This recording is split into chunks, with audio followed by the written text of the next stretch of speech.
Take a look at yourself. Are you wearing pants? If so, chances are that this morning you used a technology that was born right here in Meadville, PA. And no, I'm not talking about Meadville's signature combination of mud and rain. You see, folks, I'm here to talk about the zipper. Now, most of us use zippers every day. Pretty boring, right? But how much do you really know about this piece of tech? For instance, would you be surprised if I told you that the zipper would never have existed if it wasn't for romance? Or that zippers allowed Meadville to sidestep a national depression? The zipper, or hookless fastener as it was once called, has a pretty interesting history behind its teeth. Zippers are so commonplace, we often don't realize how clever and complex they are. If you look very closely at the zippers we use today, you'll notice two rows of teeth, one slightly offset of the other. You pull up on a tab, and the teeth are drawn into each other to create a strong connection that can even be made watertight. Although zippers nowadays are very simple and reliable, when they first were invented, they were anything but that.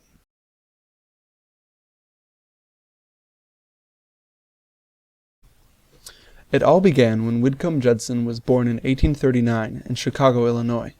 Though there is some dispute as to who first thought up the zipper, we traditionally give credit to Judson. An avid inventor, he obtained over 30 patents in his life, most of which were of dubious practicality. For instance, he held 6 patents related to an invention of a streetcar which ran on compressed air. Unsurprisingly, the idea never took off. However, Judson became deeply intrigued with a better way to fasten things. The story goes that a friend of his had trouble lacing his shoes, and Judson, observing the way barbs of a feather interlock, was struck with an idea. The first patent about this interest, published on August 29, 1893, looked completely different from modern zippers' lines of shiny teeth. The hookless fastener patent described rows of complicated fasteners which were automatically drawn together using what he called a slide. This invention, although very clever, seemed to follow the pattern of many of his ideas. Challenging to manufacture and hard to open and close, it proved impractical in the market. Realizing this, he released a second patent in the same year with a simplified clasp system resembling hooks and eyes. Although an improvement, it suffered from the same issues of complexity. Surprisingly, Judson quickly found funding for his fastener through a friend, Harry L. Earl. Not much is known about this man, but Judson was listed as working for the Harry L. Earl Manufacturing Company, which made grain scales and similar products. Earl was a big fan of Judson's inventions and was skilled at promoting them to investors. It is at this point that we meet a person who played what was probably the most important part in the zipper saga, Colonel Lewis Walker. A tall, thin, and upstanding fellow, Walker was the next generation in a family that had lived on American soil since 1686. The son of a Quaker, Walker was born on June 4, 1855, in Wellsville, Ohio. After high school, he attended a small seminary, and then at age 17 he enrolled in Allegheny College with an aim to study law. He quickly fell in love with Meadville's diverse culture, economy, and a member of a prominent local family, Susan Delamater. The Delamaters were a perfect example of a high-class family. They had made their fortune in the period following the discovery of oil in 1859, and were now involved in such sprawling enterprises as state politics, the management of property in places as far away as North Dakota, and a private banking business. They were largely responsible for many of the office buildings in the city, as well as bringing the railroads through Meadville, a necessity for the vitality of any town of that time. Walker, with his knowledge in law, became an indispensable part of the Delamater establishment. During these years of prosperity, Walker worked with the Delamater Affairs and other businesses as a contract expert, facilitating many an agreement. His well-respected service in the Pennsylvania National Guard earned him the title of colonel, and eventually, as his character became further respected in the Meadville culture, he would be referred to simply as the Colonel. The Colonel had first met Judson through a mutual friend and patent attorney, James Williamson. Williamson lived in Minnesota and had graduated from Allegheny with Mr. Walker. On a trip to his wife's land holdings in North Dakota, Colonel Walker decided to pay Williamson a visit, and happened to meet Judson. He was intrigued by the inventor's pneumatic railway system, but it wasn't until 1893 that the zipper brought the two together again. Colonel Walker was smitten by the idea the first time Judson introduced it to him. He quickly had a pair of shoes made with the fastener and showed them to people wherever he walked. He played a large part in the organization of the first company built around the fastener, the Universal Fastener Company, in Chicago in 1894. The next 10 years were marked with confusion and reorganization. Harry Earl, always on the lookout for backers, found them first in Catasauqua, PA, and then later in George H. Ely, a friend of Earl's, and J. F. O'Shaughnessy of New York. These investors eventually lost interest in the struggling technology. This is to be expected, as there were many roadblocks preventing the fastener from becoming a success. It was very unreliable, opening at random times during use. The machines being developed to make the fastener en masse were overly complicated, and the company was struggling to generate a market. It was unsure, even, what the fastener could be used for. Everything from mailbags to spats were experimented with. After the establishment was moved to Hoboken, New Jersey, Judson continued working on his invention and publishing patents, but his incredibly creative brain was not suited for optimizing the current fastener design into a producible product. The search for someone to fulfill that task took a long time. Judson did, however, make an important development in the technology. Instead of using flexible metal chain as the basis for the fastener, he realized that stamping the metal onto fabric tape would greatly simplify manufacturing. Peter Aronson, another important character and gifted mechanic, also emerged during these years as an associate to Judson. In 1904, Colonel Walker, who had watched the development of the company from the sidelines for some time, bought much of Universal Fastener Company and renamed it the Automatic Hook and Eye Company. It quickly became a family business, as two of his brothers-in-law joined the board of directors. During this time, Judson had finally created the machinery necessary to manufacture the first real marketable fastener. It was called the Security. The Security fastener was plagued with issues since the first day of production. The device still popped open unpredictably, despite its promotional pamphlets' insistence to the contrary. To make matters worse, once the Security was stuck in such a position, it could not be reset and had to be cut out of the article of clothing. In frustration, Harry Earl resigned as president of the board, leaving the future of the company in the hands of the colonel. Meanwhile, Peter Aronson had finally convinced Judson of the need for an engineer. He suggested that a personal acquaintance of his, Gideon Sundback, was a prime candidate. Sundback was born in 1880 in the province of Jönköping, Sweden. Son of a respectable family, he attended a well-known polytechnical institute in Germany and earned a degree in electrical engineering in 1903. In 1905 he migrated to the United States, where there were few highly trained engineers but numerous job openings. He quickly found a job at Westinghouse Electric Corporation, working on the Niagara Falls power generators. The first time he was contacted by the Automatic Hook and Eye Company, he dismissed the offer, but by the time a second invitation arrived at his door, he had had a disagreement with a superior and was much warmer towards the opportunity. Thankfully for the zipper, Gideon Sundback ended up quitting his job at Westinghouse to work for Walker. Why did he move from a well-established business to a tiny and problem-ridden company? As it turns out, Sundback may well have met the daughter of Peter Aronson, Elvira, on his first visit to the company, a woman he would end up marrying. If it was not for Elvira, Sundback may never have left Westinghouse.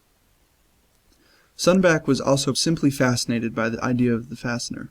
He quickly found faults in the Security's design and developed the Placo fastener, the Security made perfect.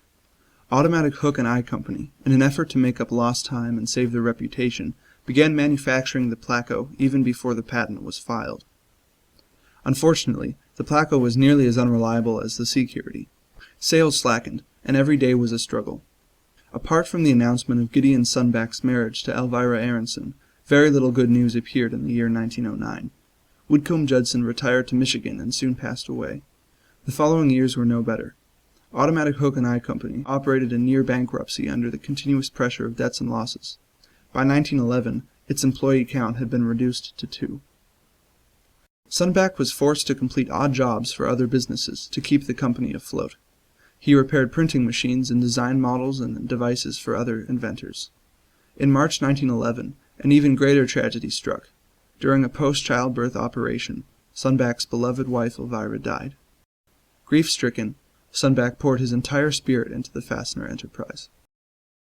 The years between 1909 and 1913 marked the low point of this story. The hookless fastener was in danger of being lost to the black void of bankruptcy. It wasn't until late 1912 that a glimmer of hope, product of Sundback's superhuman persistence, flickered to light. Sundback had invented a totally different type of slide fastener. Hookless No. 1, as it was eventually named, actually looked less like the zippers of today than the previous version did. It worked similarly to a Ziploc bag, pulling a rib of cloth into a series of metal clamps.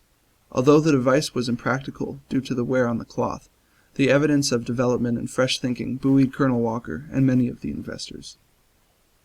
The Colonel was the right man at the right time.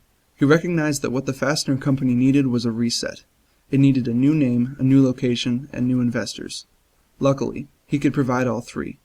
Colonel Walker found most of the capital for the new company from T. A. Lamb of Erie, a relative of the Colonel's wife. And so on May 15, 1913, the charter for the Hookless Fastener Company was approved, and the business set up shop in a little plant on Race Street in Meadville. Finally, the establishment had the firm foundation it needed, and it wasn't long until the device to take advantage of such a base was realized, the Hookless No. 2. Sundback had at last invented the silver bullet of fasteners in 1914, over 20 years since the dream's inception. The Hookless No. 2 formed the basis for all future zipper designs. It was more flexible, reliable, and cost-effective than any other idea. The most unique aspect of the fastener was that unlike previous designs, the Hookless No. 2 relied on the pressure from neighboring strips of metal to keep the joint in place. This cup-in-cup design was a total departure from anything conceived before. Also, once Sundback improved its manufacture with a revolutionary machine to produce it in 1919, it could be made with zero metal waste. The question now was, how can we sell it? The 2-decade struggle to perfect the product was over, but the struggle for acceptance had just begun.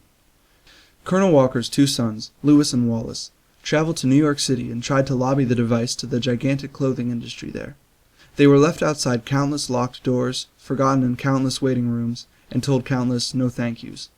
The apparel business, it seemed, was not ready for such a novel device. The Hookless No. 2's first real success was in money belts. A young Army worker realized in 1918 that World War I had created a large market for safe places for soldiers to hold their cash, and there was no fastener more secure than the hookless fastener. Along with a contract for fasteners for life preservers, the money belt represented the first real widespread application of the device.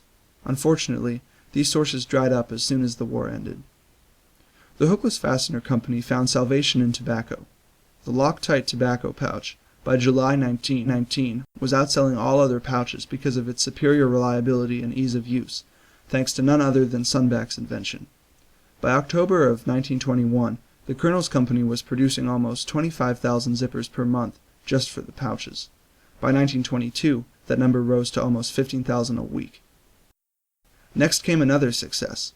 After a lengthy development period, the Goodrich Company finally perfected a hookless fastener-based pair of galoshes. Its original name, the Mystic Boot, was deemed unsatisfactory by salesmen, and the name was changed after some brainstorming to an onomatopoetic zipper boot. For the first time, the fastener was associated with the name we all know it by. The zipper boot, a resounding success, caused Goodrich to order 18,000 fasteners in the year 1923. One of the most interesting things about the business is how it handled the 30s.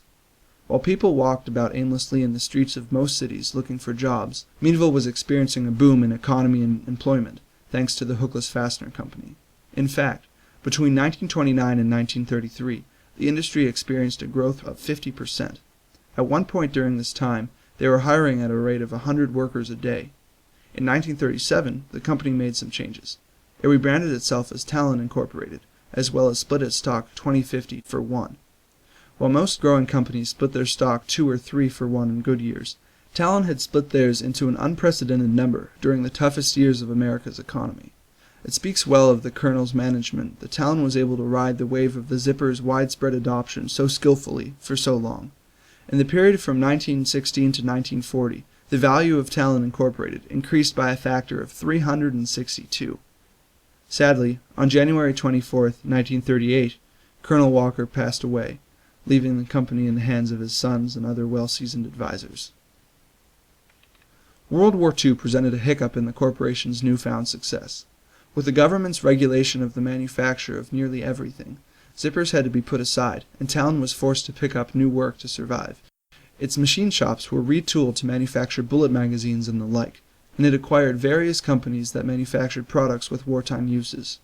Once the war ended, Talon was able to return to mass zipper manufacture, but many of its acquisitions had become dead weight and were hurting Talon's growth. The company never was able to return to such dizzying heights of growth as in the 30s. Global adoption of a technology only happens once, and the maturation of the market brought international competitors along with it, such as YKK. The YKK Group began as a small company in Japan in 1934, making zippers by hand. In post-war years, the company expanded enormously, and by 1991 operated factories in 42 countries. Such international presence could not be matched by a floundering Talon, bought and sold at least 4 times between 1960 and 2000. Talon was eventually acquired by Taget Pacific in 1996, and in 2007 the Taget company adopted Talon as its name. Talon now manufactures all its products overseas. The loss of an industry that at one time employed a quarter of Meadville was quite injurious to the town, and Meadville has never fully recovered from the economic blow. Although the final chapter of Talon's history is very sad, the birth and maturation of zipper technology remains a truly fascinating tale of dramatic success. It took a tag team of 2 brilliant minds, Whitcomb Judson and Gideon Sundback, to make the idea practical, and almost 40 years of enduring faith and perseverance on the part of many to bring the product to manufacture. If it were not for Walker, the zipper most certainly would not be what it is now. The story of the slide fastener poignantly illustrates how a brilliant idea can grip minds and continue to inspire them despite setback after setback. It shows how pure human doggedness can overcome a world of obstacles, and it demonstrates, finally, that the only thing you need in order to change the world is a dream.